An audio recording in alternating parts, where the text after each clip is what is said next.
The psychology of winning. Why the Chicago Bulls were mentally untouchable. The lights dim in United Center. The air smells like expensive cigars and desperation. You aren't just playing a basketball team. You are stepping into a psychological meat grinder.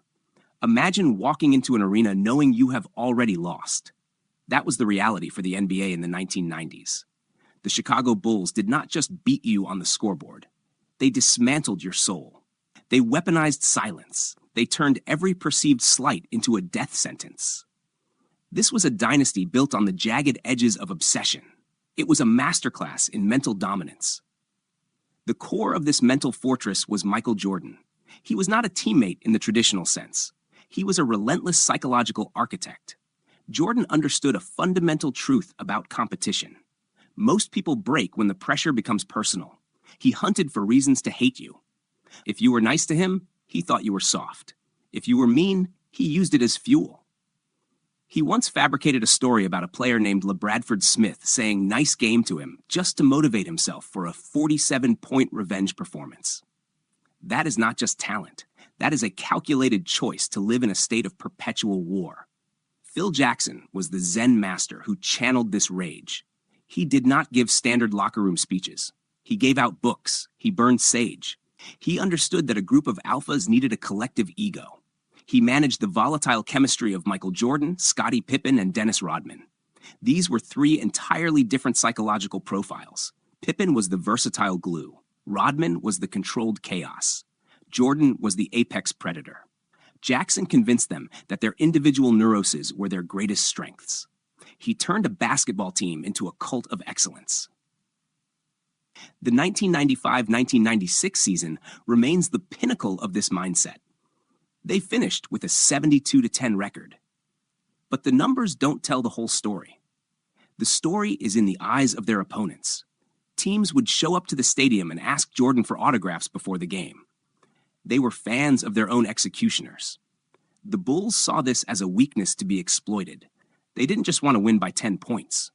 They wanted to make you question why you ever picked up a basketball. They played with a level of intensity that made a regular season game in February feel like Game 7 of the finals. Dennis Rodman was the psychological wild card. He was the master of nonverbal warfare. He would grab 20 rebounds and never look at the basket. He would dive for a loose ball when the Bulls were up by 30 points. It was a message. It told the opponent that no matter how hard they worked, someone else was willing to suffer more. Rodman understood that if you control the dirty work, you control the other man's spirit. He studied the rotation of the ball off the rim like a scientist. He turned rebounding into a form of mental harassment. The cost of this dominance was high. It was not a happy environment. It was a productive one. Practice was often more violent than the games. Jordan famously punched Steve Kerr in the face during a scrimmage. Most teams would have fallen apart. The Bulls got stronger. They used conflict as a filter. If you couldn't handle the internal pressure, you had no business being on the floor during the finals. They built a culture where the only thing scarier than losing was letting your teammates down. That fear was a powerful currency. Money followed the wins. The Bulls became a global ATM. Jordan's salary in 1998 was $33,140,000. That was more than the entire salary cap of some teams. The brand was worth billions. But the players didn't play for the checks. They played for the feeling of being untouchable. They were addicted to the silence of an opposing crowd. There is a specific sound when 20,000 people realize their team has no chance. The Bulls lived for that silence. It was their favorite soundtrack. The mental warfare extended to the bench. Role players like Steve Kerr and John Paxson knew their jobs. They didn't need the spotlight. They just needed to be ready when the defense doubled Jordan. This required a specific type of mental discipline. You might not touch the ball for 10 minutes.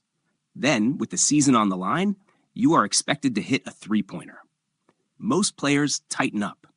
The Bulls players thrived because they were forged in the fire of Jordan's expectations.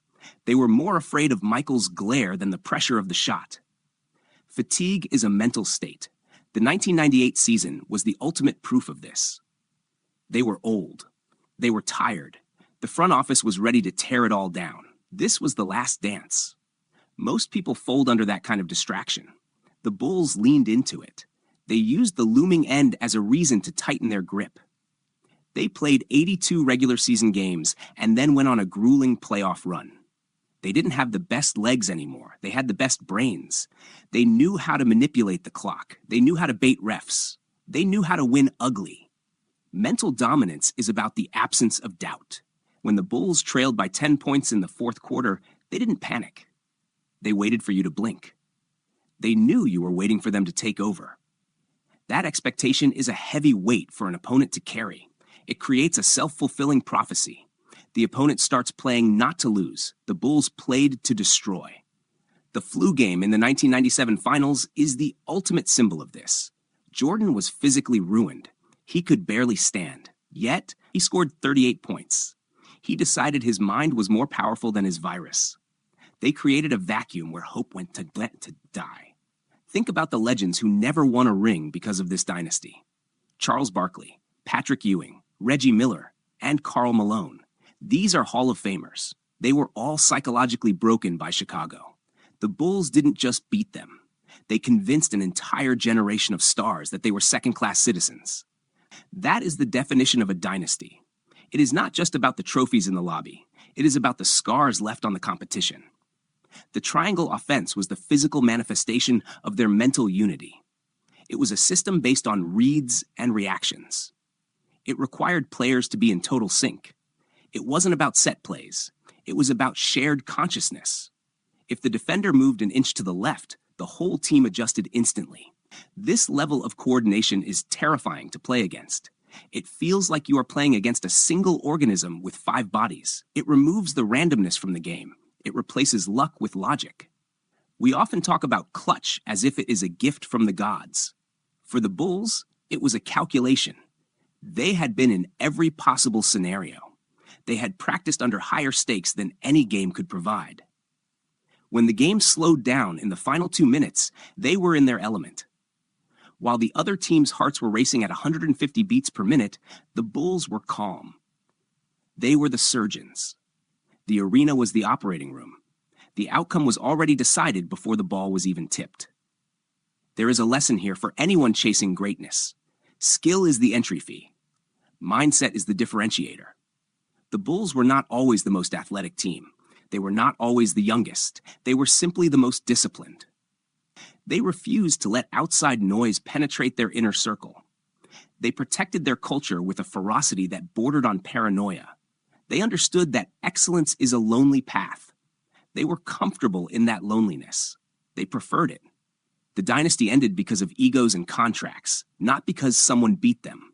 They went out on top. They left the league in a state of shock. The NBA changed forever after the 1998 finals. Teams started looking for the next Michael Jordan. They were looking for the wrong thing. They were looking for the dunks and the shoes. They should have been looking for the psychological grit. You can train a jump shot. It is much harder to train a soul to be relentless. The legacy of the Chicago Bulls is a blueprint for mental toughness. It shows us that dominance is a choice. It requires a brutal honesty with yourself and your peers. It demands a level of focus that most people find uncomfortable. They didn't care about being liked. They cared about being respected and feared. In the world of high-stakes competition, fear is more useful than love. Fear keeps you sharp. Fear ensures you never overlook a detail. The Bulls used that fear to build an empire. As you look back at that era, don't just watch the highlights.